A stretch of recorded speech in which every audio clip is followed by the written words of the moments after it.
अब आपका जो संगठन का दूसरा बड़ा मुद्दा रहा राम मंदिर, और ये हम कह सकते हैं कि 2019 का वर्ष ऐसा रहा कि जिसमें आपके 5 मुद्दे पूरे हुए।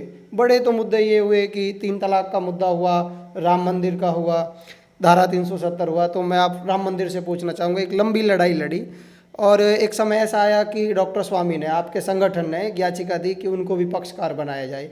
फिर एक बड़ी कानूनी लड़ाई के बाद सुप्रीम कोर्ट का ये फैसला आया कि जो वो लगभग 68 एकड़ भूमि है वो हिंदू पक्षकारों को दी जाए और वहाँ पर एक मंदिर का निर्माण हो।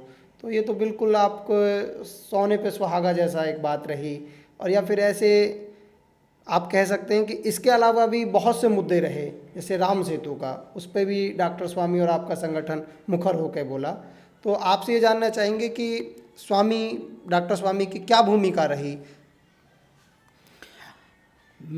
डॉक्टर स्वामी की मैं जब इतिहास को देखता हूँ तो एक अतिशयोक्ति रहती है कि मतलब बहुत से लोग कहते हैं कि आप हंस क्यों रहे। मैं इसलिए रहा हूँ कि डॉक्टर स्वामी ही एक ऐसे योद्धा थे जब इस देश में हताश, निराश और कोई आवाज़ उठाने की हिम्मत नहीं जुटाता था, तब डॉक्टर स्वामी अकेले एक योद्धा के तौर पे आए और उन्होंने पूरी एक ललकार, हुंकार भरी और उन्होंने इसको चैलेंज किया।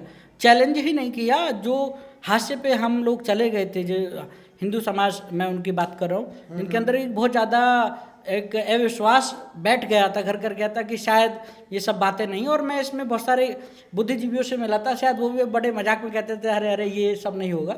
लेकिन डॉक्टर स्वामी खड़े हुए, उन्होंने कहा नहीं, ना की कहीं जगह नहीं होती, और ये उन्होंने स्थापित किया।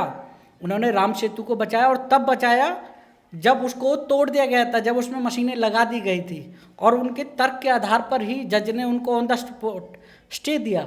और ये उनकी बुद्धिमत्ता है, और बुद्धिमत्ता यहीं पे नहीं झलकती है। आप कैलाश मानसरोवर चले जाइए, आज कैलाश मानसरोवर पर सब भारतीय जाते हैं, और सबका सपना भी, शायद आपका भी हो और मेरा भी हो। बिल्कुल। आज कैलाश मानसरोवर पर अगर हम जा सकते हैं तो सिर्फ और सिर्फ डॉक्टर स्वामी की वजह से। ये बहुत सारे लोगों को भारत के देश के अंदर पता ही नहीं है कि कैलाश मानसरोवर की यात्रा को अगर किसी ने शुरू किया तो वो डॉक्टर स्वामी थे। तो डॉक्टर स्वामी ने अभी से नहीं कर रहे, डॉक्टर स्वामी शुरू से ही इन चीज़ों की तरफ थे।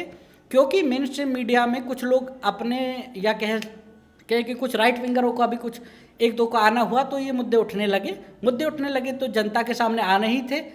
पॉजिटिव रहे, नेगेटिव रहे, जनता तय कर लेती। लेकिन जो पक्षकार जितना दलीलें, जो तथ्यात्मक, क्योंकि कोर्ट में भावात्मक चीज़ें नहीं चलती हैं, कोर्ट के अंदर चलती हैं दलीलें, और दलीलें वो जो वैध हो।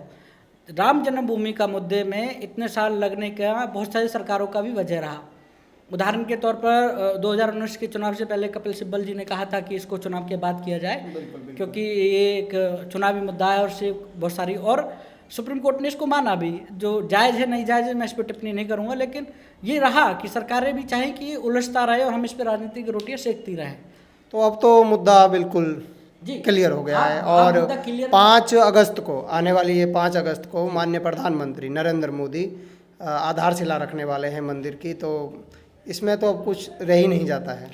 इसमें कुछ भी नहीं रह जाता। अभी डॉक्टर स्वामी जी ने एक और बयान दिया था, मैं चाहता हूं कि सभी देश के जो बड़े लोग हैं वो उस पर ध्यान भी दें कि जब इतना बड़ा हम काम कर रहे हैं, धारा 370 की बरसी मना रहे हैं, और हम प्रभु श्री राम, जो हम सबका सपना था, जो हमसे पहले कितनी पीढ़ियाँ खप गए इसको पूरा करने में, तो जब ये सब पूरा हो रहा है, तो जिन पे इनका केस चल रहा है, जैसे लाल कृष्ण अडवाणी जी, मुरली मनोहर जोशी जी, तो क्यों ना उनको लगे हाथ उमा भारती जी, और अभी जो वर्तमान पे राज्यपाल ऋतम्बरा देवी हैं जी, ऋतम्बरा जी दीदी, तो क्यों ना उन पे भी ये सब चीज़ें हटा दी जाए। तो मेरा सिर्फ माननीय प्रधानमंत्री जी से यही अनुरोध है कि इन सब चीज़ों को भी जल्द से जल्द किया जाए। शायद आज की एक तारीख भी थी।